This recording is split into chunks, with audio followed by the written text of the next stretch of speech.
जिसके ऊपर निर्भर है और देश के अंदर सबसे बड़े अर्थतंत्र में भी जिनका रोल रहा है, एफडीआई लाने में भी जिनका रोल रहा है, ऐसी डायमंड पॉलिशिंग की इंडस्ट्री आज बहुत बुरी तरह से मुश्किल में है। जो फिगर्स हमें मिले हैं इसी व्यवसाय से जुड़े हुए लोगों से, 100 से ज्यादा डायमंड पॉलिशिंग में जो श्रमिक है उन्होंने मजबूरन सुसाइड करना पड़ा है। और ये जो आज रिसेशन, जो मंदी, जो मुश्किल का दौर आया है, उसका सबसे पहला कारण यही है कि G7 कंट्रीज ने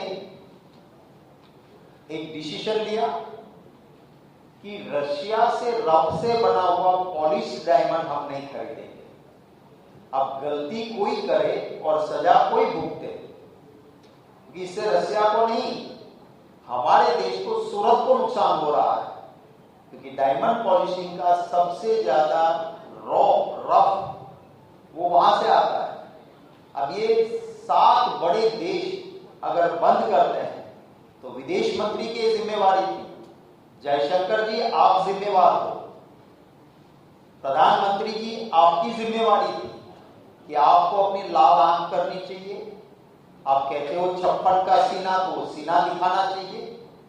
पर क्यों रशिया की वजह से हमारे देश में गुजरात या सूरत इसका खामियाजा भोग गए?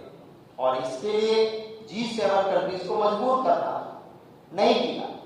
अभी अमेरिका जाकर आए प्रधानमंत्री जी, मैं उम्मीद करता था कि वहां वो खुल के बोल के प्रेशर बनाएंगे कि G7 कंट्रीज का ये डिसीजन वापस करवाओ। वो वहां एक लफ्ज नहीं बोले। दूसरी वजह है इस रिसेशन की कि चाइना ने एक चाल चली, हमारे देश की प्रतिष्ठा, खास करके गुजरात के सूरत की प्रतिष्ठा थी कि हम रियल डायमंड बनाते हैं। मैंने उस वक्त पार्लियामेंट में भी कहा था कि लैब ग्रोन सिंथेटिक डायमंड अगर इसके साथ आ जाएगा हमारे देश में, तो हमारे देश के रेपुटेशन को नुकसान होगा। देश के प्रधानमंत्री जी ने उसके लिए काम करने की बजाय, इस बार नहीं, पहले जब गए वहां तो अमेरिका के प्रेसिडेंट की धर्मपत्नी को, लेडी जिल बाइडेन को 7.5 कैरेट का लैब ग्रोन डायमंड दे दिया है। माने वो चाइना की चाल के ब्रांड एम्बेसडर मोदी जी बन गया है। और उसी की वजह से, जो रियल डायमंड पॉलिशिंग की वजह से हमारे वहां रोजगार था, हमारा जो काम था, उसको एडवर्स इफेक्ट हुआ। अरे डायमंड पॉलिशिंग में काम करने वाला मजदूर है, आप उन मजदूरों की चिंता करने की बजाय इनके पास से प्रोफेशनल टैक्स, बिजनेस टैक्स, व्यवसाय वेरो क्यों ले रहे हो? ये तो श्रमिक है, वो फैक्ट्री के मालिक से लेने की चीज होती है, तो वहां करो आप। पर क्यों ये मजदूर क्यों भरे? उनसे भी ले रहे हैं। कांग्रेस की गवर्नमेंट थी गुजरात में, 1992 में हम लोगों ने रत्न कलाकार कल्याण बोर्ड बनाया था कि डायमंड पॉलिशिंग के वर्कर्स को फायदा है। बीजेपी की सरकार आई, इसको बंद कर दिया। 2008 में आज के प्रधानमंत्री जब गुजरात के मुख्यमंत्री थे, उन्होंने कहा था 1200 करोड़ मैं इनके लिए दे रहा हूं।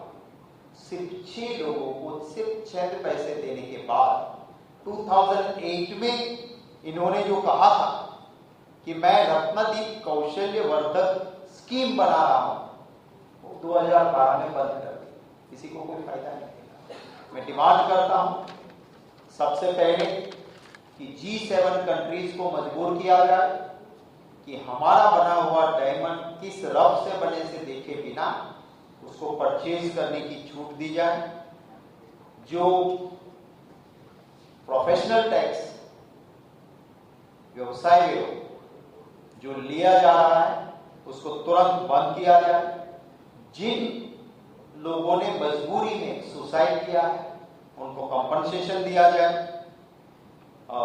एक रत्न कलाकार कल्याण बोर्ड बनाया जाए जिसमें डायमंड पॉलिशिंग के वर्कर्स, इंडस्ट्रीज के लोग और जनप्रतिनिधि रहे और उनको ठीक से राशि दी जाए ताकि ये इंडस्ट्री सस्टेन कर लें और इनका एक रजिस्ट्रेशन होना चाहिए।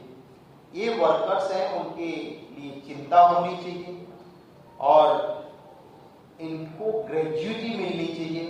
आज वो गफले करके इनको ग्रेजुइटी वहां नहीं दी जा रही है, उसकी भी सरकार चिंता करे। ये मेरी मेन डिमांड्स है।